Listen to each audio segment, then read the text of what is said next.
And now for the speech by our guest of honor, Union Cabinet Minister for Civil Aviation, Shri Ajit Singh, who also happens to be an alumnus of IIT KGP. Shri Ajit Singh.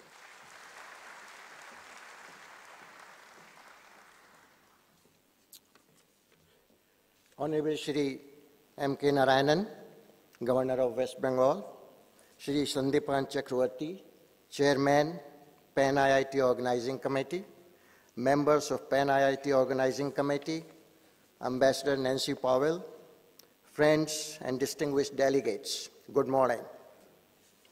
Coming to one's alma mater is always a matter of joy, even if tangentially, because I am not visiting Kharagpur. But this is just as nostalgic and invigorating as visiting IIT Kharagpur. Indeed, today the joy is multiplied manifold because of the sheer privilege of being in the presence of this incredible gathering of intellect, innovation, enterprise, and dynamism that I feel flowing all around me. Believe me, energy and enthusiasm in the air is palpable, and I thank you all for inviting me to share this platform with you. This Kolkata PANIIT is of great significance because through these conferences, IITians have showcased the sheer potential of their power to do good, to drive the nation to transform, excel, and sustain, and actually provide the intellectual, industrious, dynamic, and professional force that will be required to make this a reality. The message is going out loud and clear. Many of you have led by example. Many of you have proved that nothing is impossible if IITians apply themselves to it. You have also said it in unambiguous language that you wish to demonstrate what nation building means. On being here, my thoughts go back to those early days after independence, when our national leaders built great institutions of learning to help lay the foundations of a new India. The IITs and IIMs were part of this great nation-building effort. The IITs have become an integral constituent of what is known as Brand India, like our Nuclear Atomic Research Foundation, research institutions that Dr. Bhabha had dedicated his life to, like Mr. Deveshwar's ITC, like Mr. Premji's Wipro, and Mr. Narayan Murthy and Nilekani's Infosys, and like so many other centers of research and teaching that have given several generations of young Indians new opportunities.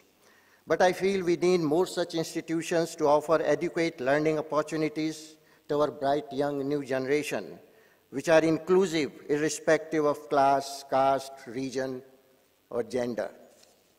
During the last few years, Indian higher education, as well as secondary and technical education, have experienced a quantum leap in terms of investment being made and the number of seats being created for these students.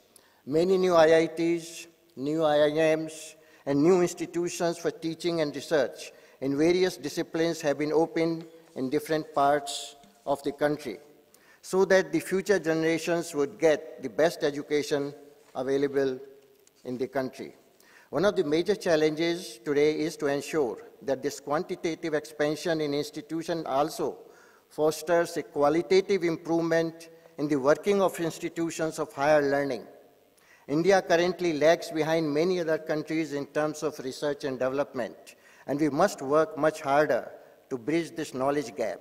As the management guru Peter Drucker said, knowledge has to be improved, challenged, and increased constantly, or it vanishes. As India's economy becomes bigger and more developed, so too must our knowledge base. A developing country like ours has to catch up with others, and this process depends vitally on our ability to effectively harness the available human resources for development. We must understand that India is not 1.2 billion mouths, but a country of 1.2 billion minds. We must also understand that the investment we make in higher education, in fact, contributes more directly to nation building. Here, the IITs face an immediate challenge of making their curriculum more relevant to our needs.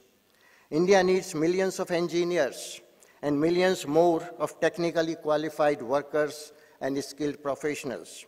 Can we ever forget visionary engineers like M. Vishwesharaya, who provided leadership to our irrigation and power projects and was recognized as a great national leader?